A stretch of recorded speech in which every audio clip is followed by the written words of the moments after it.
Hello and welcome to my channel. My name is Carmen Andrea, certified grief counselor and emotional wellness coach. In today's video, we're going to be talking about attachment styles and how they affect the way that a person grieves.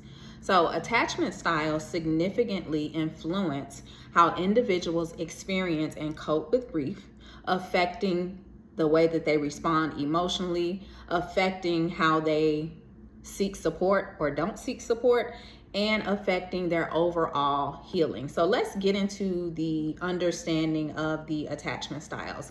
So the attachment theory was developed by John Bowlby, and it was later expanded by Mary Ainsworth. And attachment styles identify 4 primary attachment styles that shape how individuals relate to others and how they manage their emotions throughout their lives. So attachment styles are not just about the way that you grieve, but they are about how you interact in interpersonal relationships, professional relationships, friendships, relationships with family members. So, the first one is secure attachment. That's the first attachment style, secure attachment. So individuals with secure attachment, they typically have a strong sense of self-worth and they can form healthy, trusting relationships, hence the term secure. They're secure in themselves. They're more likely to process grief in a healthy manner, accessing emotional memories, and seeking support from others effectively. These are the people who are going to embrace every emotion. They're going to allow for their tears to flow when the tears come. They're going to allow for themselves to have joy and smile when they think about happy moments that they have shared with the person who has moved on. These are the people who are also going to say, I think I need to talk to someone. I think I need to seek out a grief counselor. I think I need to seek out a therapist. Then we have the anxious attachment style. This is attachment style number 2. Those with anxious attachment, they often fear abandonment and they may exhibit clinginess or needy behaviors. In grief, they may experience heightened emotional distress and difficulty regulating their feelings. And this can lead to intense reactions to loss. They can be up one minute, down another moment, not in the normal, natural way that you grieve, because in the beginning of grief, there's a roller coaster of emotions. You can be happy one moment, you can be sad one moment, you can be angry another moment. But this style is a little bit eradicated in terms of their emotions, the anxious attachment style. Then you have the avoidant attachment. And I always say that we live in a grief avoidant society. Everybody wants to move forward as if it didn't happen. Everybody wants to do something to get their minds off of it. Even in religious, spiritual communities like the one that I come from, the Christian community, a lot of people, they look at you showing your emotions as you not having faith or lacking faith, or, telling you not to let the enemy make you feel like a victim when you're trying to process natural, normal human emotions, the feelings that God gave you to feel. So with the avoidant attachment style, these individuals, they tend to distance themselves from emotional connections and they may struggle to express their feelings. During grief, they might suppress their emotions. They may push them down. They may act as nothing happened. They may act like, oh, I just need to move on. Nobody cares. Anyways, let me just keep on trucking as if nothing happened. But the grief has to go somewhere. The grief is going to show up somewhere. So when they do this, people with avoidant attachment style, when they suppress those emotions, this can lead to unresolved grief. Okay, you have to resolve your grief. You have to reconcile your grief, or it's suggested that you do, because if you don't, it's not going to go away. Your grief is going to show up. Grief can actually be passed down generationally. Grief can show up in your body. Grief can show up in your relationship. So you definitely want to process your grief. However, individuals with the avoidant attachment style, them suppressing their emotions will lead to unresolved grief, and it also leads to difficulty seeking comfort from others. These are the people who they don't want to talk about it. They don't want any help. They're definitely not going to talk to a professional. These are the people who are like, well, there's nothing wrong with me. I don't need to go and talk to anyone, as if it's a stigma or something bad to seek out support from professionals like myself and therapists and other people. Then you have the disorganized attachment style. This style is characterized by a lack of coherent strategies for dealing with stress and loss. Individuals with disorganized attachment style may experience chaotic emotional response to grief, often feeling overwhelmed and unable to process their feelings effectively. Now let's talk about the role of attachment styles in grief, specifically as it relates to coping mechanism. So attachment styles influence how individuals cope with loss. I'm going to say that again. Your attachment style is going to influence how you cope with your loss. You can see two different people who have experienced the same exact type of loss on the same exact day, and you look at them over time, you look at them over a period of time, and you can see two totally different journeys.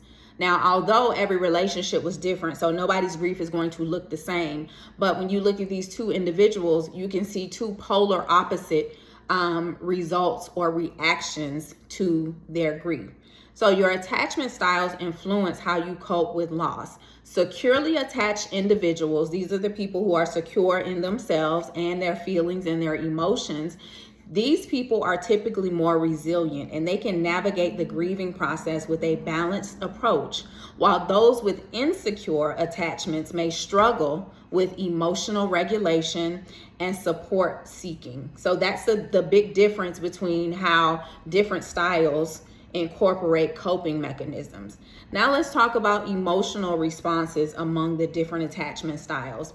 The way individuals express and manage their grief is closely tied to their attachment history. I'm going to say that again. The way that individuals express and manage their grief is closely tied to their attachment history. Their attachment history that goes back to their childhood, their upbringing, what they saw in their home, what type of emotions were allowed or encouraged, or what type of emotions were discouraged or not shown or displayed to them by their parents. This is all going to affect how a person expresses or lack thereof their emotions and how they manage their grief.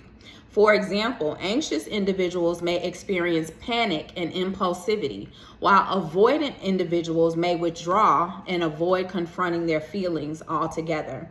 And then lastly, let's talk about support seeking, the way in which people seek out support, meaning seek out the help of a counselor, a grief counselor, a therapist, a friend or family member to talk to, a safe space, a support community.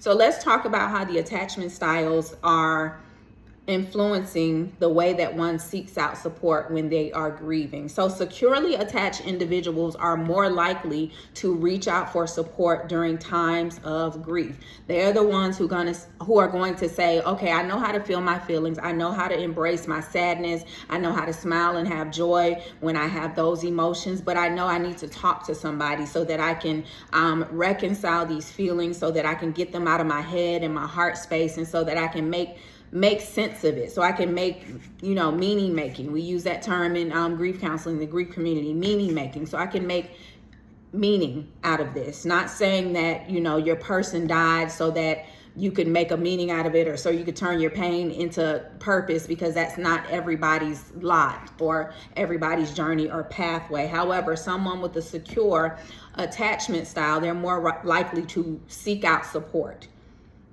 while those with avoidant or disorganized styles may hesitate to seek help, leading to feelings of isolation and prolonged grief. So when you seek out help and you go and you talk to someone, and you don't just assume like, well, nobody's going to be able to help me, you stay in your grief, you stay stuck, you stay in isolation. It's years down the line and you still have not processed the natural emotions. You've not processed the natural thoughts. You've not sat with someone outside of your situation who can talk you through the thoughts in your head to realize if they are healthy thoughts, if the thoughts are true, if the thoughts are a lie, if the thoughts are a result of the way that you're viewing the situation. So this is how your attachment styles affect your grieving process and the way that you grieve, whether or not you express your emotions and your feelings, whether or not you decide to seek out help, support from a professional, or just a safe space or a community. So if you're watching this video and you're on a personal grief and loss journey, I want to know, do you know your attachment style? And if so, how has it affected your grief and loss journey? Again, this is Carmen Andrea. I am a certified grief counselor and emotional wellness coach. I am here to support you when and if you are ready. I will leave the information for how to get into contact with me and how to work with me in the description section. So thank you so much for watching this video. If you're catching it on the replay, let me know where you're tuning in from. Let me know what type of grief you've experienced, if you know your attachment style, and how it has affected your grief and loss journey. As always, I am wishing you the best on your healing, restoration, and joy journey after loss.